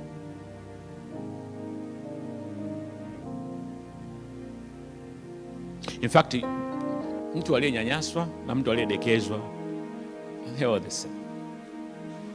Sasa shida ni kwamba tuna kizazi ambacho tulinyanyaswa tukajiapiza. Haki ya nani? Mimi nikiwa mtu mzima na pesa zangu, mwanangu hatoteseka kama nilivyoteseka. Si ndio tunaposema? Tunadhani we are solving a problem, but we are not. Vitoto vilivyodekezwa ni useless. Vinajionaga vyenyewe ndio vimalikia, vinajionaga vyenyewe ndio vifalme, vina allergy na kila chakula. vinataka vipangie ulimwengu mzima, maisha yaendaje. Very stubborn kids, vina entitlement ya hali ya juu. They feel special, they think they deserve to be loved and taken care of. Wanazani dunia nzima inataka adjust to accommodate them. Siku ikifika birthday yake, kila mmoja kimesherekewa birthday kila mwaka, kwa hiyo kinataka wote tusimamishe shughuli zetu, kitu kisherekee chenyewe.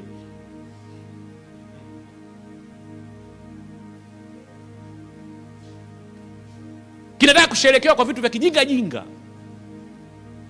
Kimeenda tu kimia kidogo, kimetoka jasho, Junior ongera la la la la, iko sasa chenye kinasherekewaga tu siku zote. Hakiwezi kujipambania, hakiwezi kujipigania. Kikiguswa kidogo, kimerudi nyumbani, baba na mama mmekusanyana, twende tukapambania kitoto chetu. Kinenenene kivivu, kinakaa kinaangalia TV. Routine yake inaeleweka. Kwanza kinapenda kula vibaya mno. Kinalishwa mpaka basi. Hivi tu ndio vinalishwa. Saa 12 asubuhi kinakula. Kikienda shuleni tena kinakula, baadaye kitembee kiende shule, kinaingia getini kwenye basi la njano. Kikifika saa 3 kina njaa kinoma. Kinapewa uji shuleni. Kipo darasa la 5C hapo kinakuyo. Ikifika saa 7 kinakula ubwabwa wa shule. Ikifika saa 11 kimerudi nyumbani, mama anampigia simu dada, shanga kaanga mayai na sausage na nini, kajunia kale. Kanakula, kakishamaliza kula kajunia, kanaenda kuangalia TV. Sio kanaenda kucheza, kanaenda kuangalia TV. Kamekula, kanaangalia pale TV na katuni zake, kamelala kwenye kochi.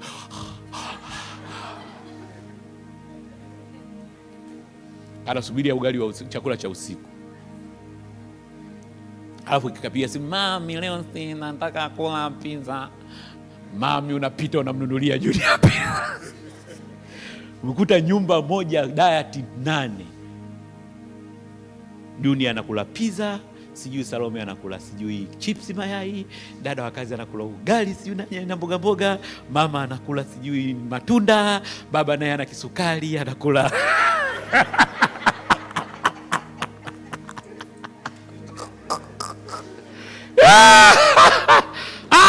Hizi familia hatari sana. Mpaka unajiuliza hii familia au kigenge cha wanyang'anyi? Zamani yetu mnakula kwenye sinia, unakula hapo. Muda wa kula mguu sawa. Sio chakula sipendi, kalale. Ukiumwa njaa utakuwa na adabu. Ndio maana vitoto vya siku hizi vinasumbua. Mtoto hapendi kula, apendi kula, tumbo limeshiba kila wakati.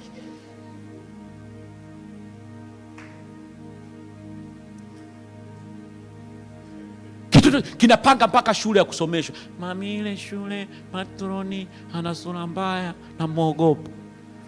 Mwalimu naomba nimhamishe mtoto shule. Kuna shida gani? Hapana, very personal issue. Kumbe mtoto anaogopa sura ya matro.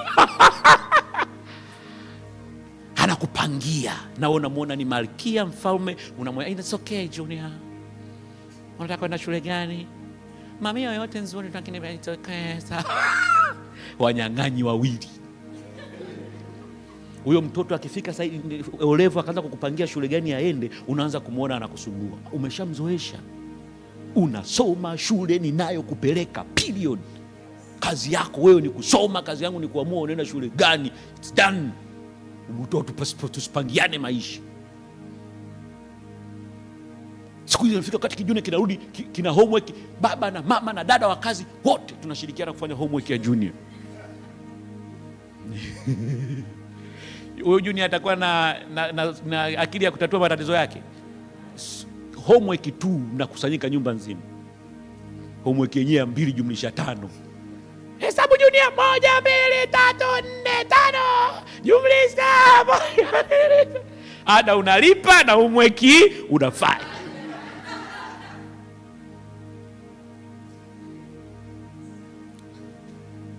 Au si ndio wanaowapenda wazazi watoto wao, si ndio? Ndio, yani kwa kweli ni best parent ever. Best parent tunamsubiri huyo mtaani, huyo kijana wako tumnyoshe. Wewe hutaki kumkwaza? My son hawezi kukwazika, naumia sana nafsi nikimwona analia. Tutamliza, atalia. Wewe unamwonea huruma? Atalia. Hakuna wazazi anaogopa mtoto akilia, sorry, calm down. Junior, I'm sorry. Wewe Junior mwenyewe analia nini? Amegoma kutupa remote kuangalia taarifa ya habari, TV yetu, kingamuzi chetu, na amegoma anaangalia, anataka kuangalia Cocomelon. Tumerudi hapa tuangalie taarifa ya habari, Iran na Marekani wanapigana vita. Sitaki. Mnajifanya kukaza. Wewe Junior,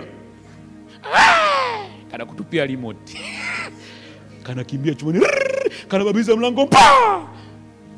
Wanyang'anyi wawili, mtu na mke wake, mnaenda mlangoni. Junior, we are very sorry Junior.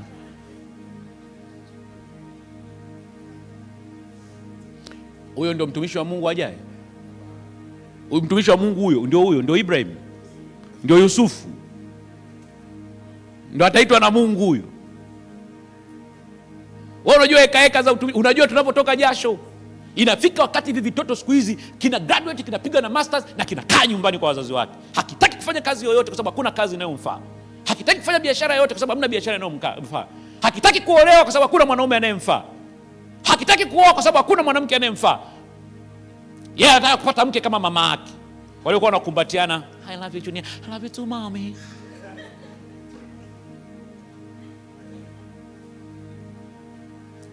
Akiolewa kila baada ya miezi miwili karudi nyumbani na mabegi, nimekuja kuwasalimia, anakaa wiki 3.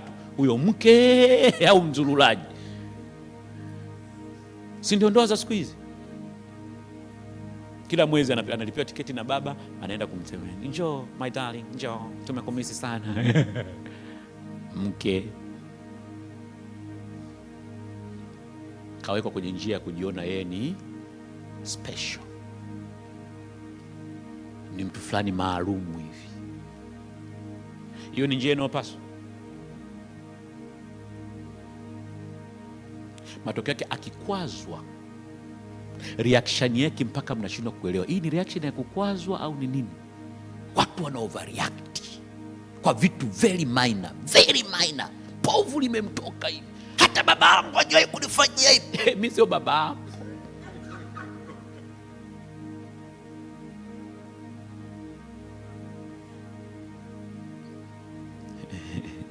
Hebu mgeukie jirani yako, mwambie kaza ndugu yangu. Mwambie jikaze. Sasa kama ulipitia hii experience ya either ulikuwa over neglected au ulikuwa over protected, hiyo inatosha kabisa kukuelezea why are you acting the way you are acting. Yani unaweza kuelewa kwa nini una tabia fulani ambazo watu wakikuangalia wanachanganyikiwa. Bwana asifiwe sana. Na kabla hujaanza kufikiri watu wana matatizo, jaribu kureflect. Pata muda reflect, akili yangu inafanya kazi ipasavyo? Je, ninawalinda watu wengine dhidi yangu? Je, ninaweza kujilinda mimi dhidi ya watu? Je, nina uwezo wa kuwaelewa watu kama walivyo? Jiulize haya maswali. Je, nina uwezo wa kuwasiliana na watu katika namna ambayo watu wananielewa nami nawaelewa? Ukiweza kumanage na kumaster these, then you are fine. Lakini kama una struggle kwenye hii, maana yake tumuombe Mungu neema aweze kukusaidia. Hebu simama kwa miguu yako.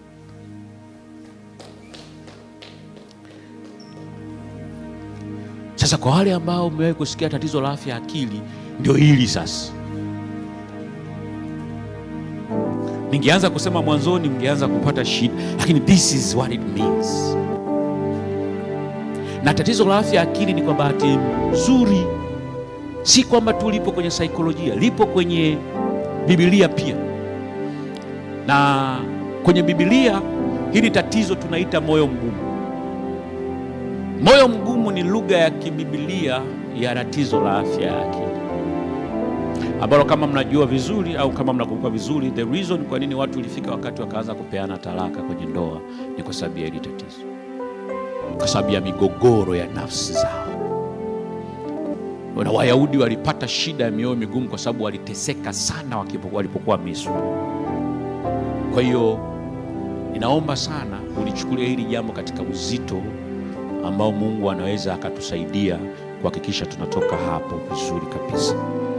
Nina vitabu vichache ambavyo ninafikiri nimeviacha kwenye gari.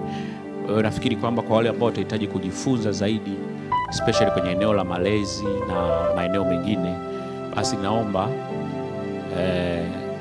utaniona au utamwona pasta baada ya ibada. Na kitabu kimoja kizuri sana cha Usijue Kuhusu Malezi kwa wale ambao wanatarajia kuwa wazazi au ni wazazi.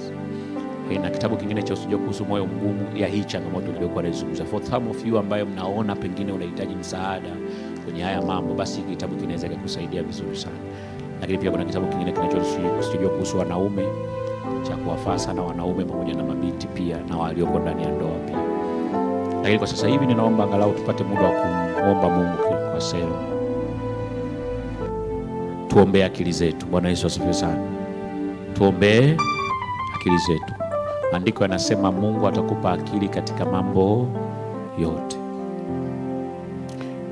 Na yamkini wazazi wako walikosea, na labda pengine hapo umeanza kugundua something went wrong. Kuna kitu wazazi wako walikosea. Sasa ninaomba tu wasamehe, kwa sababu ushakuwa mtu mzima, so you cannot go back and change anything. Lakini hapa sasa hivi tumuombe Mungu atupe akili. Bwana Yesu apewe sifa. Mwambie Bwana akupe akili. Hizi akili 4 nilizozisema, uweze kutatua matatizo yako, uweze kumudu hisia zako. Bwana akupe akili ya kuweza kuchangamana na watu. Bwana akupe akili ya kuweza kuendana na mazingira, ili kwamba mwisho wa siku uweze kuliishi kusudi la Mungu katika namna ambayo ni nzuri kabisa.